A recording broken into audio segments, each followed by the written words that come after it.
August 10th, 1944. Camp Hereford, Texas. The heat did not break. It settled, a physical weight on the shoulders, a shimmer above the baked dirt. Dust coated the tongue. Elena ran a finger over the document she'd been handed, the paper cheap and rough against her skin. She expected a work roster, assignments for the laundry, the mess hall, the infirmary, or perhaps a schedule for interrogations. The questions predictable, the answers already rehearsed in the long, rattling train ride across a country too vast to comprehend. She braced herself for the familiar cadence of military life: command, compliance, consequence. But the words on the page were wrong. They swam in her vision, English letters forming impossible shapes. Accordion, guitar, mandolin, piano, a list, not of duties, but of instruments. Her breath caught in her throat, a small, sharp thing. She read the list again. Her mind, trained for discipline and the stark calculus of war, refused to process the information. It was a trick, a test of some kind designed to unbalance them. She glanced up at the American sergeant who had given her the paper. He stood by the barracks door, a boy of maybe 20, his posture loose, his expression one of complete disinterest. He was chewing something, a rhythmic, circular motion of his jaw. He caught her eye and gestured with his head toward the list, a simple, impatient motion, as if this were normal, as if handing a list of musical instruments to a prisoner of war was a routine administrative task, like distributing soap or blankets. Elena looked back down at the paper. The words remained. Below the list of instruments was a second list: sheet music, Puccini, Verdi, folk songs from the Abruzzo. A wave of dizziness washed over her. It was the heat. It had to be the heat. She could feel the stares of the other women in the barracks. She was their representative, the one who spoke some English, the one tasked with navigating this bewildering new reality. They were waiting for her to translate, to explain the latest edict from their captors. How could she explain this? How could she put into words the profound wrongness of a piano on a list of available supplies in a prison camp? The world she had known, a world of sacrifice, of iron will, of clear enemies and righteous struggle, had no framework for this. It was an absurdity, a logistical error, or something far more dangerous. She folded the paper, the crease sharp and definite, and slid it into the pocket of an old field jacket. She could feel its presence there, a small, rectangular anomaly against her hip. Outside, the Texas sun beat down on the barracks, on the fences, on the dust. The wire gleamed. Everything was exactly as a prison camp should be, except for the silent music now humming in her mind. An impossible choice. A question she didn't know how to ask. Elena and the women with her were not common soldiers. They were auxiliary, members of the Servizio Ausiliario Femminile, the Women's Auxiliary Service, volunteers for the Italian Social Republic, the last remnant of Mussolini's fascist state, fighting on long after the king had surrendered. They had been captured near Florence, Milan, Bologna in the final, bitter months of the war in Italy. They were ideologues, believers. They had sworn an oath and intended to keep it. Their journey to Texas had stripped them of context, of geography, of everything but that belief. They had crossed an ocean in the dark belly of a ship, the thrum of the engines a constant reminder of their powerlessness. Then the train, its windows offering glimpses of a continent-sized nation.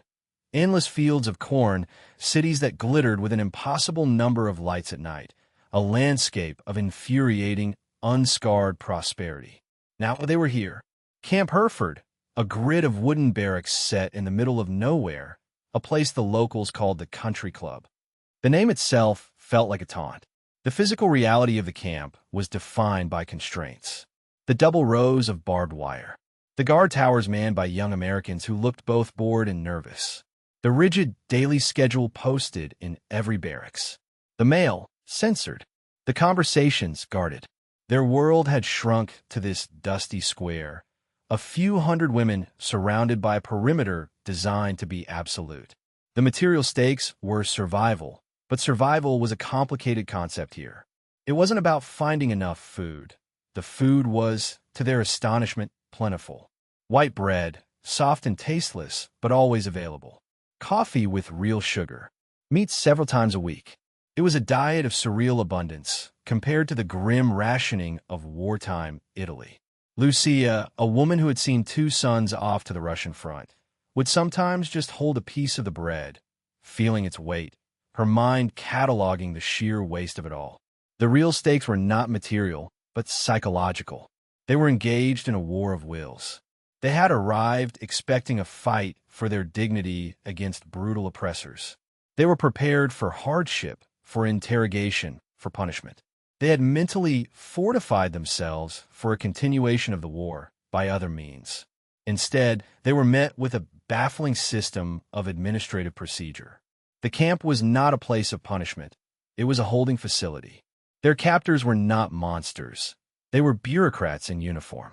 The American soldiers followed rules with a perplexing fastidiousness. And the rules themselves were the source of the deepest disorientation. They were allowed to organize their own barracks.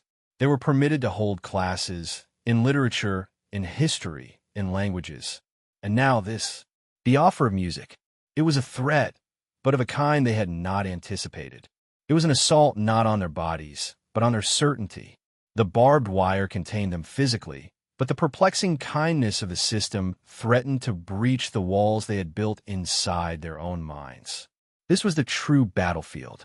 The vast, quiet, dusty expanse of Camp Hereford. The dissonance of their daily life took root in a series of stark, repeating contrasts. The world as it was supposed to be versus the world as it was. First, there was the contrast of labor. The women expected to be put to work in factories, supporting the enemy's war machine, or assigned to grueling, punitive tasks meant to break their spirit. This was what a conquered people did. Instead, their work was domestic in scale. They were assigned to the camp laundry, where enormous American-made machines did most of the heavy lifting. They worked in the kitchens, peeling potatoes and washing dishes. They tended small vegetable gardens. The work was monotonous, but it was not brutal. Sophia, a fierce young woman from Rome, found it deeply insulting. She had been trained to service anti-aircraft batteries. Here, they had her mending socks. It felt like a deliberate campaign of trivialization, a way to tell them that their war, their sacrifice, was of no consequence. They were not soldiers to be respected, but unruly women to be kept busy with household chores. Second, the contrast of authority. They were prisoners, the enemy. The guards were their masters. This was the unshakable hierarchy of war. Yet the American guards failed to perform their role with the expected severity. They were often young, informal, sometimes careless. The women, maintaining their own rigid military discipline within the barracks, would watch with a kind of anthropological horror as a guard slouched at his post, or spoke to an officer with a familiarity that would have meant a court-martial in the Italian army. The power dynamic felt inverted. The prisoners were orderly, disciplined, and ideologically unified. The guards seemed like a collection of individuals, bound by a loose and casually worn uniform. This perceived weakness in their captors was a source of both contempt and confusion. How could a nation so undisciplined be so powerful? Then there was the contrast of information. They were meant to be cut off, isolated. But the camp had a library. It was small, but it contained American magazines. Life, the Saturday Evening Post. Lucia would spend hours looking at the advertisements. Pictures of smiling families with refrigerators full of food, shiny new cars, women in beautiful dresses worried about which brand of soap to buy. It was propaganda, of course, designed to showcase American decadence. But the sheer volume and detail of it was overwhelming. It depicted a reality so far removed from their own experience of total war that it felt like it came from another planet. The images were more effective than any lecture. They didn't argue. They simply existed, a quiet, colorful testament to a different way of life. Finally, the most profound contrast, that of sound. War was noise. The drone of bombers, the crump of artillery, the shouted commands, the sirens. The silence of captivity was supposed to be the silence of despair. Here, the silence was different. At night, after lockdown, the camp was profoundly quiet. But the administration had allowed them a radio tuned to a local station, and from it came the sounds of another world. Swing music, jazz, the crooning of Frank Sinatra, and now the offer of their own music. Verdi's choruses, Neapolitan love songs. The sounds of home, not as a memory, but as a sanctioned activity. The contrast was a daily assault. Each element, the soft bread, the lazy guard, the glossy magazine, the possibility of an aria, was a small, disorienting blow against the fortress of their beliefs. It was a war fought not with weapons, but with coffee and sheet music. The women processed this inverted world through the fine-grained filters of their own personalities.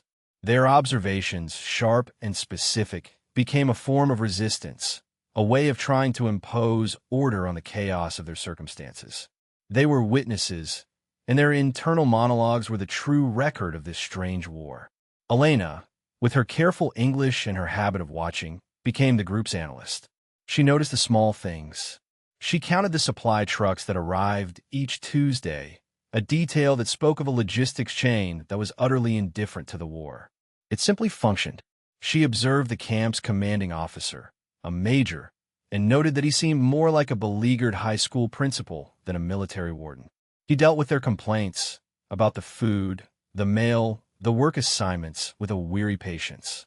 His file on them, she surmised, was likely titled Problems to be Managed. Elena kept a hidden diary, writing in a compact, precise script. "They do not hate us," she wrote one night. "This is the most difficult thing to understand. An enemy who does not hate is an enemy you cannot fight. He presents no surface to strike." Her analysis was cool, an attempt to decode the system. She saw the camp not as a punishment, but as an equation to be solved. The Americans applied inputs, food, shelter, rules, bewildering privileges, and waited for a specific output, the breaking of their will. She was determined not to provide it. Lucia, the pragmatist, saw the camp in more immediate terms. Her focus was on the tangible. She became an expert on the camp's informal economy. She learned which laundry shifts were warmest in the winter, which kitchen jobs offered the chance to sneak an extra piece of fruit. Her inner world was a ledger of small gains and losses. She noticed that the American medics, for all their access to modern drugs, seemed helpless against the deep, soul-level homesickness that afflicted some of the younger women. She would watch the medics offer aspirin for a malady that had no name in their manuals. Lucia didn't waste energy on ideological debate. "The war is over for us," she told a younger woman once, quietly. "Now we must survive the peace." For her, survival was a matter of resourcefulness. She saw the Americans not as weak or decadent, but simply as wasteful. They had so much of everything that they couldn't help but let it spill over, even to their prisoners. She intended to be there to catch what she could. Then there was Sophia, the true believer. For her, every action was filtered through the lens of fascist doctrine. The camp's relative comfort was the most insidious weapon of all. It was a deliberate strategy of corruption. "They're trying to make us soft," she would insist in the barracks at night. "They think they can buy our souls with chocolate and magazines." She saw Elena's analytical curiosity as a form of collaboration, and Lucia's pragmatism as a surrender. Sophia's resistance was theatrical. She would sing fascist anthems during work details. She would stand a little too straight during roll call. She meticulously maintained her uniform, what was left of it, patching it with thread pulled from a blanket. Her mind was a battleground where every small kindness from a guard was reinterpreted as a calculated psychological assault. She saw the offer of musical instruments as the ultimate temptation, a Trojan horse designed to lull them into forgetting who they were. Her defiance was absolute, but it was also exhausting. She was fighting a ghost, shadowboxing an enemy who refused to fight back in the way she expected. The machinery that produced this disorienting reality was invisible to the women, but its logic was coherent and vast. It was a system built on principles entirely alien to their own wartime experience.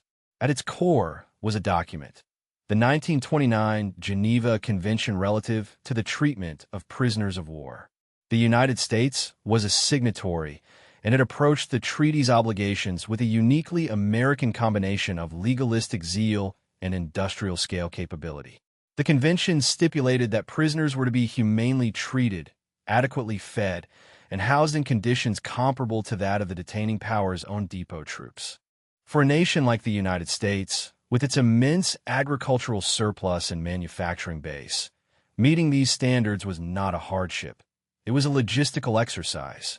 This was the first layer of the system, policy translated into abundance. The food the women found so shocking was simply the standard fare of the U.S. Army's Quartermaster Corps. The system was designed to deliver a specific number of calories per day, per person, and it did so with relentless efficiency, whether that person was a GI in training or a captured Italian auxiliaria. The second layer was architecture, both physical and administrative. Camp Hereford was not a purpose-built dungeon. It was a repurposed facility, one of hundreds of similar camps scattered across the country, often in remote areas where land was cheap and the possibility of escape was minimal. The administration of these camps fell to the Provost Marshal General's office, which created a sprawling bureaucracy to manage the 500,000 German and Italian prisoners held on U.S. soil. This bureaucracy was the source of the rules that so perplexed the women. It generated paperwork for every transaction, for the transfer of a prisoner to a complaint about leaky plumbing. This bureaucratic approach meant that the women were not seen as individual enemies to be hated, but as case files to be managed. They were a problem of categorization and resource allocation. The camp schematic metaphor was not a prison, but a warehouse. The women were inventory, to be kept in stable condition until they could be shipped back to their point of origin. This system had a secondary, ideological purpose. By strictly adhering to the Geneva Convention, the United States was engaged in a form of soft power projection. The fair treatment of POWs was a demonstration of the moral and material superiority of democracy over fascism. It was a quiet, constant broadcast. This is how a civilized nation behaves. This is what our system produces. For the small, ideologically hardened group of women at Hereford, this message was coupled with a nascent program of re-education. The magazines, the radio, the access to books, these were not random acts of kindness. They were calculated measures designed to expose the prisoners to American culture and values, planting seeds of doubt about the fascist worldview they had been taught. The system's genius was its impersonality. No single guard had to be a crusader for democracy. The system did the work. It functioned through its sheer, overwhelming, and seemingly benevolent scale. Elena, Lucia, and Sophia were not fighting individual Americans. They were caught in the gears of a vast, coolly efficient machine that was designed not to crush them, but to gently, inexorably recategorize them from enemy combatant to post-war problem. The core tension of their existence was sharp enough, but a new contrast soon emerged, one that sliced even closer to their identity. It came in the form of news, trickling in through letters and the talk of the guards, about the Italian men. The hundreds of thousands of male Italian POWs held in other camps across the United States, and their story was radically different. The primary point of divergence was cooperation. After Italy's surrender in 1943, the vast majority of Italian male prisoners had shed their allegiance to fascism. Over 50,000 of them volunteered to work for the Allied cause, forming Italian service units, or ISUs.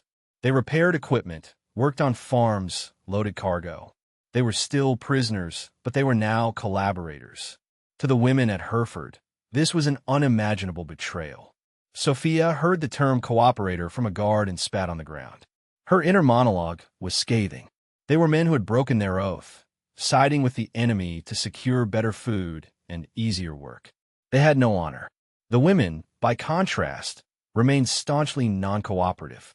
Their refusal to aid their captors in any way became their defining characteristic, a badge of honor in the face of male weakness. This created a peculiar ideological inversion. The women, raised in a culture that demanded their subservience to men, now saw themselves as the last true guardians of national honor. They were the ones keeping the faith while their countrymen had surrendered not just their arms, but their principles. The small number of female prisoners, just under 500 in total, made their camp a unique ideological hothouse. While the men's camps were often racked with violence between fascist loyalists and the cooperators, Hereford was a monoculture of defiance. This homogeneity gave them a collective strength, a shared narrative of martyrdom and resistance. But it also isolated them, turning their camp into an echo chamber where their beliefs were constantly reinforced, even as the world that produced those beliefs was ceasing to exist. The American camp staff noticed this difference. Official reports from the period described the women of Hereford as more fanatical and unreconstructed than almost any other group of prisoners. The guards, accustomed to the pliable and often friendly Italian men of the ISUs, found the women unsettling. A young guard might try a bit of flirtatious banter, only to be met with a glare of pure, ideological contempt. He wasn't a man to them. He was a symbol of the enemy, and they were soldiers. Elena observed this dynamic with a cool detachment. She saw the American confusion and understood it. Her countrywomen were not behaving as captured women were supposed to behave. They were not weeping or pleading or using feminine wiles. They were behaving like defeated but unbroken soldiers. In doing so, they were challenging not only the Americans' expectations, but the very gender roles their own ideology was supposed to uphold. The contrast was stark. Italian men working alongside their former enemies, while Italian women clung to the letter of their fascist oath in a dusty camp in Texas. The world was truly upside down. This new contrast with the male prisoners sharpened the ideological friction within the camp. The women's entire belief system was predicated on a set of assumptions about strength, loyalty, and the nature of their enemy. Every day at Hereford violated those assumptions, creating a constant, low-grade cognitive dissonance. The first and most powerful assumption was that democracy was weak and inefficient. Fascism was the ideology of action, of will, of discipline. Democracy was a messy, decadent talking shop. Yet this camp, a tiny node in the vast American democratic system, ran with a bewildering efficiency. The food always arrived. The mail, however censored, was delivered. The rules, however strange, were consistently enforced. The women's own self-discipline, their proudest attribute, felt mocked by the casual, almost effortless competence of the system that imprisoned them. Sophia, in particular, struggled with this. She would watch the American officers, with their relaxed postures and lack of overt ceremony, and see only weakness. But the system they commanded worked. It was a paradox her ideology could not resolve. How could a system built on individual liberty produce such overwhelming collective power? Was it possible that strength could look like this? The question was a heresy she could not afford to entertain for long. A second core assumption was about gender roles. The auxiliary had been created to support the male soldier, to exist in a subordinate, auxiliary role. They were the embodiment of the fascist ideal of patriotic womanhood. But here at Hereford, they were the primary actors. The men of their nation had, in their eyes, capitulated. It fell to them, the women, to be the unwavering heart of the resistance. This forced role inversion was both empowering and deeply unsettling. They organized their barracks with military precision, held lectures on fascist history, and sang patriotic songs with a fervor that was meant to echo across the ocean. They were performing the role of the steadfast soldier better than the men had. Elena saw the irony. They were using the freedom and resources provided by their democratic captors to run a miniature, self-contained fascist society. The Americans allowed them the space to do it, a level of autonomy that would have been unthinkable in an Italian or German camp. This very tolerance became a source of frustration. Their acts of defiance were not met with punishment, but with a kind of mild anthropological interest. They were not a threat. They were a curiosity. This stripping of their own significance was the most galling insult of all. What does it mean to be a resistor if the regime you are resisting barely notices? The ideological clash was not a shouting match. It was a quiet, internal hum of confusion. It was the feeling Elena had when she realized the American guards weren't lazy, but simply secure. It was the flicker of doubt in Sophia's eyes after seeing a picture in Life magazine of a female American factory worker welding the hull of a battleship. It was the slow, creeping realization that the world was far more complex than their slogans had ever allowed. To legitimize their own narrative of resistance, the women clung to the evidence of their days, filtering it through their unique perspective. The tangible details of camp life became data points in their ongoing internal argument about what all this meant. Elena's hidden diary was one such record, a log of contradictions. She noted the exact quantity of soap distributed on the first of each month, 2 bars per person. A small thing, but it spoke of a system of supply, not deprivation. She recorded the titles of books that appeared in the camp library: The Grapes of Wrath, A Farewell to Arms. She couldn't understand why a nation at war would allow its enemies to read novels that were so critical of its own society and its military. It seemed like a profound, inexplicable weakness. This evidence, recorded in her neat script, was not just a memory aid. It was an attempt to build a case, to find a pattern in the madness. The daily schedule itself was a key piece of evidence, recited in their minds like a catechism. 0600, reveille. 0700, breakfast. 0800 to 1200, work details. 1300, lunch. 1400 to 1700, more work. 1800, dinner. Then, the anomaly, 1900 to 2200, free time. 3 hours every evening. This block of unstructured time was a feature of the camp's design, rooted in the Geneva Convention's requirements for recreation. For the women, it was a vacuum that had to be filled. They filled it with their own structures, language classes, political discussions, and eventually music. Lucia's evidence was more personal. It was the small pile of scrip, the camp currency, she saved from her meager work pay. She kept a mental tally of what it could buy at the canteen. A Hershey's chocolate bar, 5 cents. A tube of lipstick, 10 cents. A copy of Collier's magazine, 10 cents. These were not the transactions of a brutal prison. They were the transactions of a bizarre, contained economy. The numbers proved that something was fundamentally different here. They were being treated not as prisoners to be broken, but as consumers to be managed.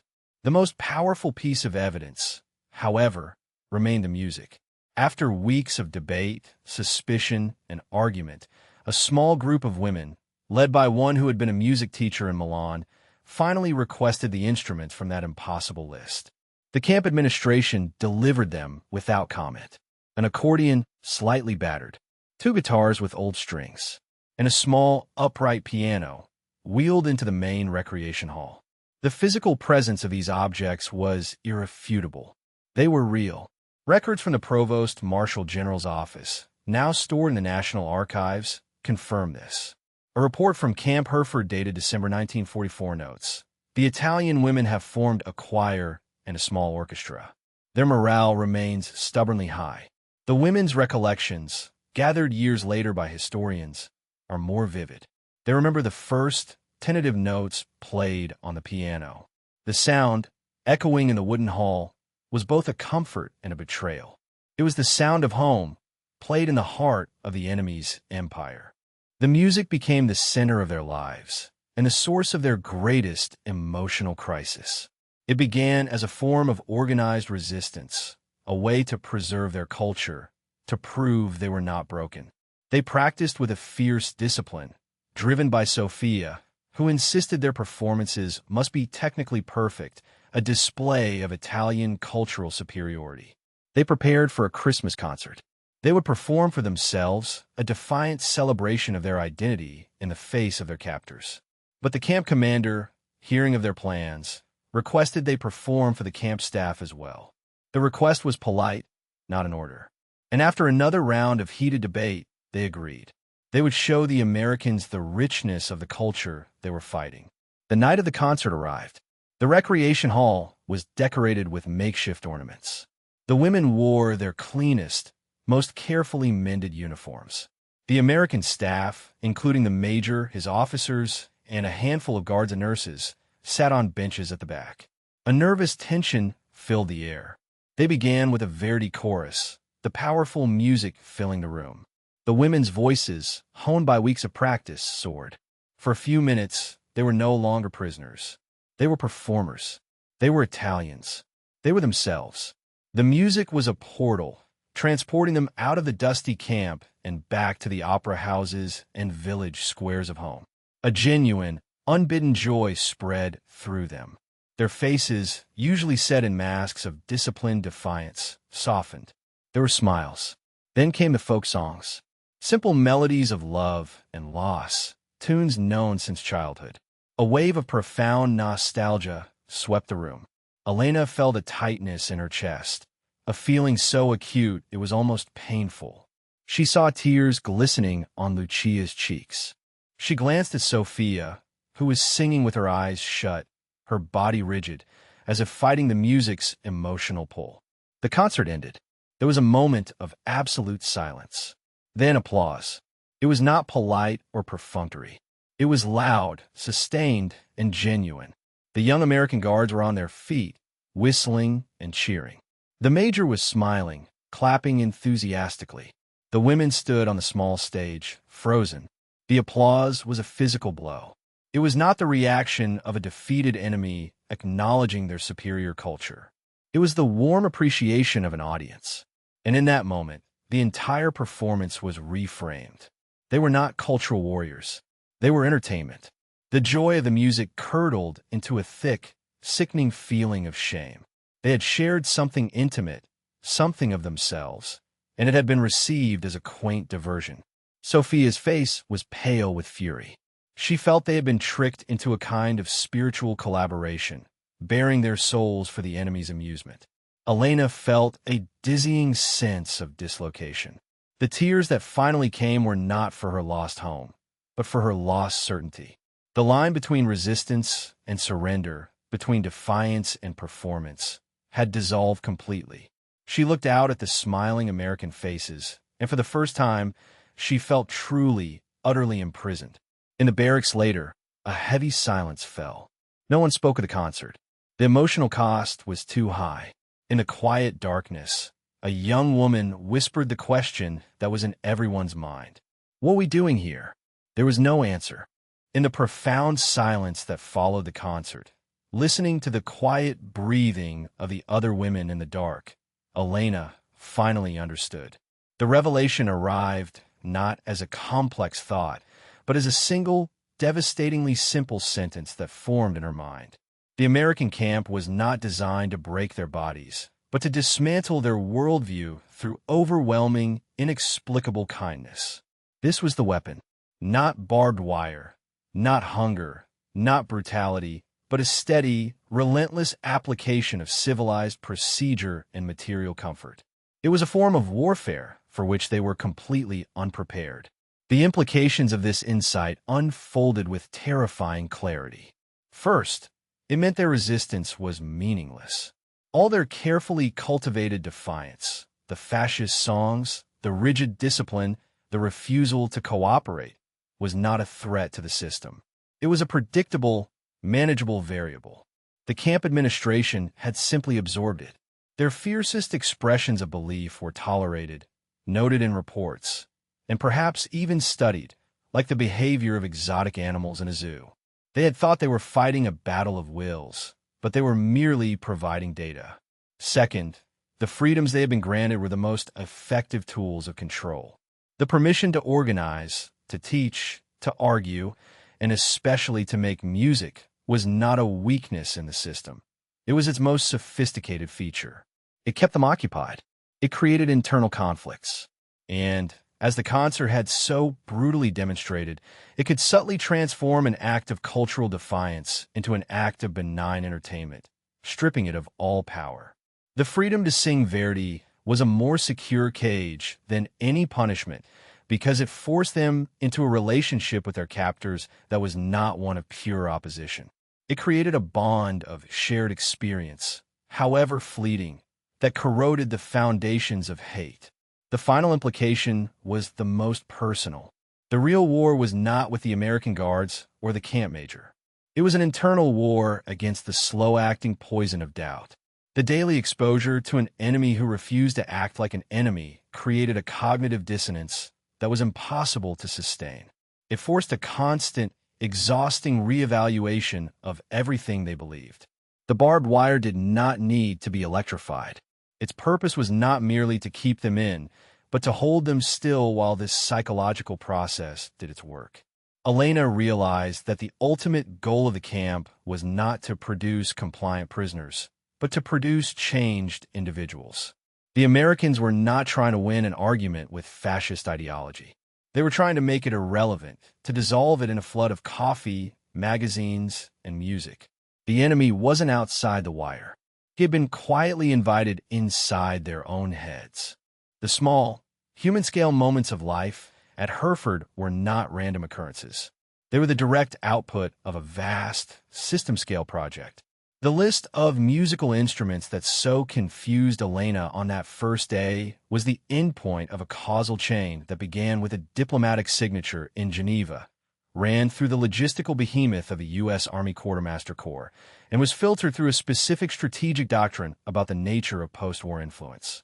The system was designed to signal American values through its very mechanics. Cause. The United States, with its immense industrial base and agricultural heartland, possessed a staggering material surplus, even in wartime. Effect. The camp could provide food, clothing, and supplies that seemed luxurious to prisoners from scarcity-ridden Europe. This abundance was not a deliberate act of generosity. It was simply the path of least resistance for the American supply chain. It sent a more powerful message about national strength than any propaganda leaflet. Cause. A political and legal tradition rooted in the rule of law and bureaucratic procedure. Effect. A prison camp run not by the whims of individual sadists, but by a book of regulations. This rule-bound nature of their captivity, while often frustrating, demonstrated a different kind of power that was predictable, accountable, and not arbitrary. For women accustomed to a system where power flowed from the will of a single leader, this was a profound lesson in civics, delivered through the medium of their own confinement. The motifs of their experience trace this connection between the personal and the systemic. The hands that had once been trained to load ammunition now learned to form chords on a guitar. This was not a coincidence. It was the result of a policy that mandated recreational opportunities for prisoners. The numbers that Lucia tracked in her head, the price of lipstick, the number of blankets, were evidence of a system that quantified human needs and allocated resources to meet them, a stark contrast to the ideology of heroic sacrifice they had embraced. This process of psychological erosion through systemic procedure tends to produce a specific outcome. It doesn't necessarily create converts to democracy overnight. Instead, it fosters a deep and lasting confusion. It replaces the black and white certainty of ideology with the murky, complicated gray of reality. For the women of Hereford, the system did not demand their surrender. It simply created an environment where their core beliefs could no longer logically sustain themselves. Their experience suggests that a system's most powerful message is not what it says, but what it does and how it is organized. The American war machine's greatest weapon may not have been its tanks or its bombers, but its meticulous, soul-crushingly efficient bureaucracy. Years later, an ocean away, the memory that returned to Elena most often was not the fear or the anger, but the weight of that piece of paper in her hand. The rough texture of it, the strange English words, the dusty Texas light falling across the page. That was the moment the ground had shifted beneath her feet. The list of instruments. It was a key, offered by a jailer who didn't seem to realize it unlocked a prison far more complex than the one made of wire and wood. That quiet piece of paper began a line of inquiry that never truly ended for the women of Hereford. Their questions became a kind of inheritance passed down through the stories they would later tell. How does a system communicate its deepest values not through its proclamations, but through its paperwork, its supply chains, its daily routines? We are all, in some way, held within systems.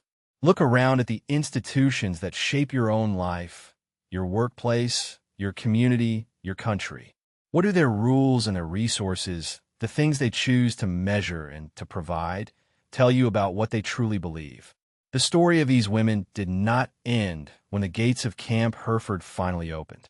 Their return to a shattered, defeated, and politically transformed Italy presented a new, perhaps even more difficult, set of contradictions. Their deeply held beliefs, nurtured in the strange hothouse of their American captivity, would now collide with the reality of a nation trying to forget. If you wish to continue exploring these questions with us, subscribe for our next chapter.